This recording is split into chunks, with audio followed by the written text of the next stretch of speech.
Kama unatumia simu ya Samsung, hivi ndio vitu vitatu unavyopaswa kuvifahamu ambavyo unaweza kuvifanya kwenye simu yako. Nimesema Samsung kwa sababu nitaelekeza kwa kutumia simu ya Samsung. Twende pamoja. Utakufanya utaingia kwenye application yako ya gallery, kisha utaingia kwenye menu. Baada ya hapo utaingia kwenye settings, kisha utashusha chini utaingia kwenye about gallery.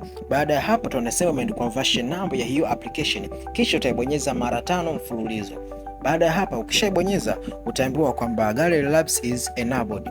Utarudi nyuma. Baada ya kurudi nyuma utashika chini utaingia kwenye Gallery Labs.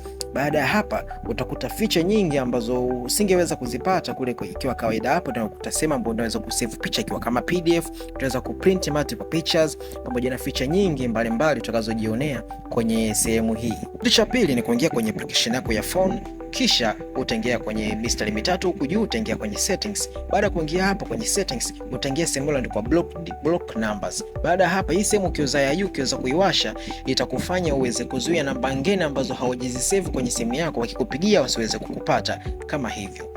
Kitu cha tatu utashusha chini utaingia kwenye call background. Baada ya hapo utachagua line unayotaka kuingia. Kwa mfano mimi nitaingia kwenye simu 1. Baada ya hapa utaweza kuingia kwenye background huko chini. Baada ya hapa sasa utaweza kuchagua background ya ambayo inatakiwa itokee pale ambapo ukiwa unapigiwa. Unaweza kuchagua kuweka video ama picha. Kwa mfano kama unataka kuweka za simu yako halisi utaweza kuingia hapa kwenye upande wa gallery na kisha utaweza kuchagua picha unayotaka kuweka. Lakini kama hauhitaji utaweza kuingia hapa kwenye video, unaweza kuweka hata video hii ama video yoyote ambayo unayo kwenye simu yako.